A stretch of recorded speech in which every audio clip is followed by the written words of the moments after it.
శ్రీమాత్రే నమ. జయ గురు దత్తాత్రేయ నమ. ఈ వీడియోలో మనం మకర రాశి వారు జీవితంలో విజయం సాధించాలంటే ఏ నియమాలు పాటించాలి, ఏ విషయంలో జాగ్రత్తగా ఉండాలి అన్న విషయాన్ని పరిశీలిద్దాం. మకర రాశి రాశ్యాధిపతిగా ఉన్నటువంటి వారు శని. ఇది సహజంగా దశమ స్థానం, కర్మస్థానం అవటం వల్ల గత జన్మ రుణాలు తీర్చుకోవడానికి మాత్రమే వీళ్ళ ఈ జన్మలో వాళ్ళు పుట్టడం జరుగుతుందన్నమాట. కంప్లీట్గా జీవితం అంతా కూడా బాధ్యతలుగానే ఉంటుంది. అంటే రుణం తీర్చుకోవడం జరుగుతుంటుంది. దానివల్ల తల్లిదండ్రులు రెస్పాన్సిబిలిటీయే, భార్య పిల్లలు బాధ్యతలే.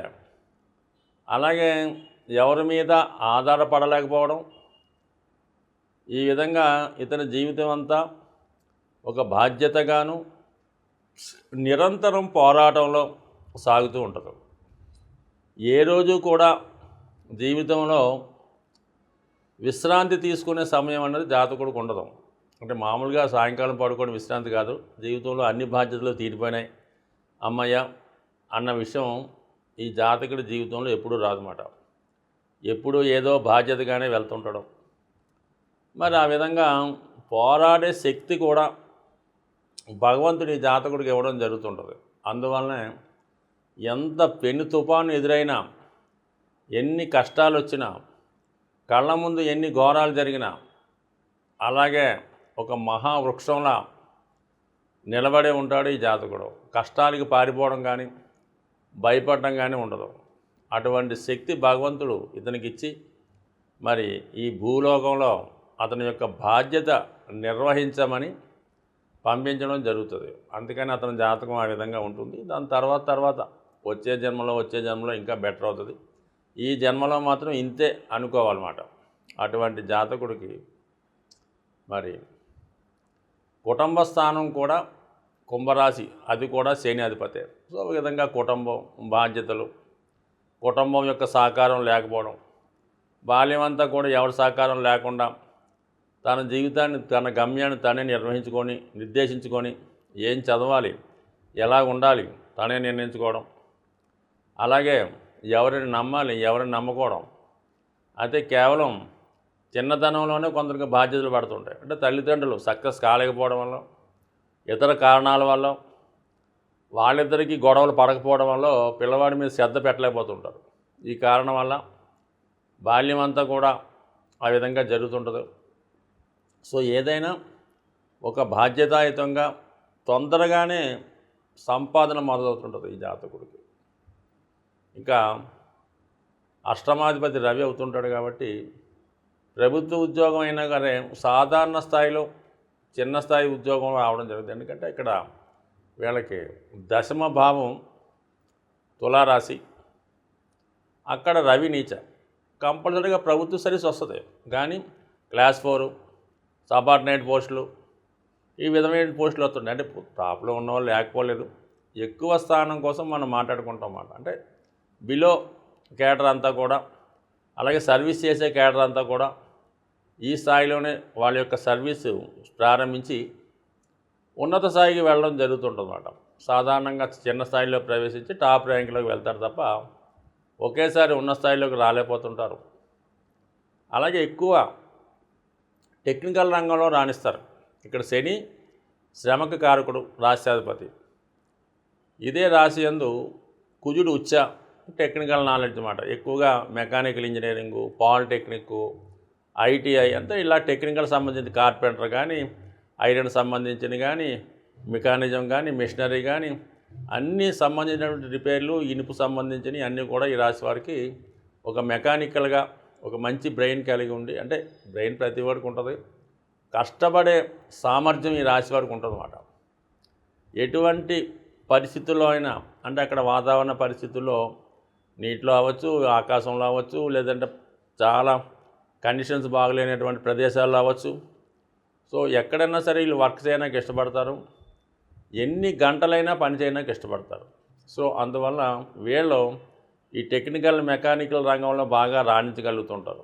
మరి పెట్రోలియం, భూగర్భ శాఖ, గనులు, నిగూఢంగా ఉన్నటువంటి ఇవన్నీ కూడా వీళ్ళకి చాలా అంటే ఎక్కువ శ్రామికులు. బొగ్గు గనులో, సింగరేణి కాలనీసు అటువంటి వాటిలో చాలా కష్టపడి పనిచేస్తూ ఉంటారన్నమాట. తర్వాత సౌకర్యం ఉన్నప్పుడు కూడా కష్టం అంటే ముందుంటారు. ఆ విధమైన వృత్తుల్లో బాగా రాణించగలుగుతుంటారు. గురువు వీళ్ళకి తృతీయ వ్యయాధిపతి అవుతుంటారు. మంచి గైడెన్స్ ఉంటుంది వీళ్ళకి. భగవంతుడి దగ్గర నుంచి కానీ, గురువుల దగ్గర నుంచి కానీ మంచి అడ్వైజ్ రావడం జరుగుతుంది. సో ఆ కారణం వల్ల ఒక మంచి డిగ్నిఫైడ్గా మార్గదర్శకులుగా ఉంటారు. మరి శుక్రుడు పంచమ దశమాధిపతిగా ఈ లగ్నానికి యోగకారకుడు కాబట్టి పిల్లలు కంపల్సరీగా వీళ్ళకన్నా టాప్ రేంజ్లో ఉంటారు.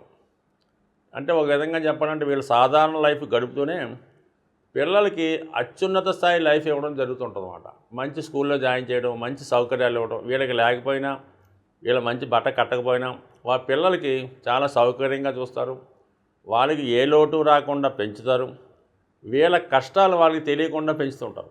అదే జీవితంలో పెద్ద పొరపాటై సో వాళ్ళు జీవితంలో పెద్ద అయిన తర్వాత వీళ్ళని పట్టించుకోవడం మానేస్తుంటారు. వాళ్ళ దారి వాళ్ళు చూసుకుంటూ ఉంటారు. సో ఈ విధంగా ఉంటుంది ఈ మకర రాశి వారి యొక్క జీవన విధానంలో. మరి ఎంత కావలసిన వారు కూడా చివరి జీవితంలో నెగ్లెక్ట్ చేయబడతారు అన్నమాట. అందుకని వీళ్ళు ఎక్కువ మంది చివరి జీవితంలోకి తగు విధంగా జాగ్రత్త పడకపోతే ఖచ్చితంగా మాత్రం చివరి లైఫ్ ఇబ్బంది పడవలసి ఉంటుంది. అంటే ప్రభుత్వ పథకాల గురించో ఈ ప్రభుత్వ పెన్షన్ మీద బతకవలసి ఉంటుంది అన్నమాట. అందుకని ఖచ్చితంగా కొంత జాగ్రత్త పడండి. అయితే ఒకటి రెస్పాన్సిబిలిటీగా పిల్లల్ని చదివించవచ్చు, పెళ్ళిళ్ళు చేయొచ్చు, అన్నీ ఓకే. కానీ మీ స్థాయికి మించి కూడా చేయొచ్చు, తప్పలేదు, ఓకే. కానీ మీ వరకు కూడా కొంత మీరు ఆలోచించి మీ వరకు కొంత ఉంచుకోవడం అన్నది మంచిది. సో అంటే కొంతవరకు జాగ్రత్తగానే ఉంటారు.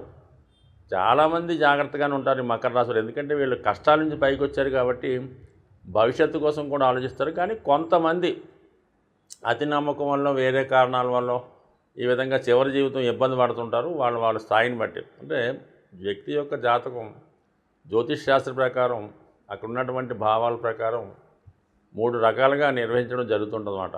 ఒకటి బాల్యం, ఒకటి మిడిల్ ఏజు, ఒకటి చివరి జీవితం.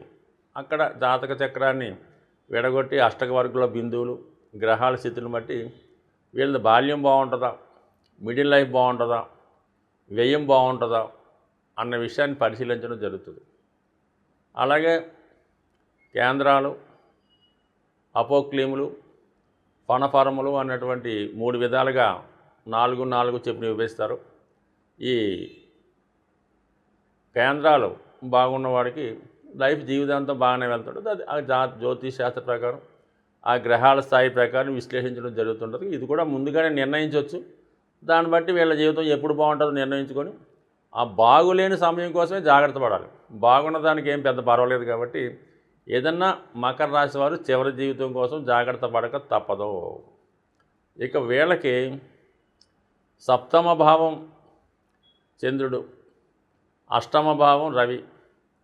ఖచ్చితంగా కొంత ఇబ్బందులు ప్రభుత్వ అధికారుల వల్ల కానీ, రాజకీయ నాయకుల వల్ల కానీ, రక్త సంబంధీకుల వల్ల కానీ వచ్చే అవకాశం ఉంటుంది. అయితే వీళ్ళకి ప్రస్తుతం ఈ జనరేషన్లో వాళ్ళకి మాత్రం మరి మకరం స్థిరరాశి అవ్వటం వల్ల మరి సప్తమం కూడా చంద్రుడు రాశి మీద ప్రభావం చూపిస్తుంటాడు అన్నమాట. అంటే చంద్రుడు శని కాంబినేషన్ ఉన్నప్పుడు దూర ప్రాంతంలో, విదేశంలో ఉద్యోగం చేయవలసి ఉంటుంది. అంటే కొంతమంది తిరుగుతూ చేసే ఉద్యోగాలు చేస్తారు, కొంతమంది ట్రాన్స్ఫర్లు ఉద్యోగం ఉంటుంది, కొంతమందికి విదేశంలో జాబ్ ఉంటుంది. అయితే ఏంటంటే ఖచ్చితంగా ఒక ఫెయిల్యూర్ ఉంటుందన్నమాట. ముందు చిన్న స్థాయి ఉద్యోగంలో ప్రవేశించి ఆ ఉద్యోగాన్ని విడిచిపెట్టి తర్వాత బయటికి వెళ్ళే ప్రయత్నం చేస్తే నెరవేరుతుంటుంది. సహజంగా విదేశీయానం ఉన్నటువంటి జాతకుల్లో కర్కాటక రాశి, కర్కాటక లగ్నం వారు, మకర రాశి, మకర లగ్నం వారు. ఎందుకంటే కర్కాటక రాశిలో శని నక్షత్రం అన్నది పుష్యమే ఉంటుంది. మకర రాశిలో చంద్ర నక్షత్రం అనేటువంటి శ్రవణ నక్షత్రం ఉంటుంది. కంపల్సరీగా ఈ జాతకులకి విదేశ ప్రయత్నాలు, విదేశీయానం, దూర ప్రాంత ప్రయాణాలు, దూర ప్రాంతాల్లో ఉద్యోగం చేయడం ఇవన్నీ ఉంటుంది. కాబట్టి అది సునాయాసంగా రాదు, శ్రమాంతర విజయం. కాబట్టి ఆ విధంగా ఈ జనరేషన్ వారు ప్రయత్నం చేసుకుంటే కంపల్సరీగా వీళ్ళు మంచి సక్సెస్ఫుల్ జీవితంలో హ్యాపీగా, సంతోషంగా, ఆనందంగా గడుపుతారని ఆశిస్తూ స్వస్తి.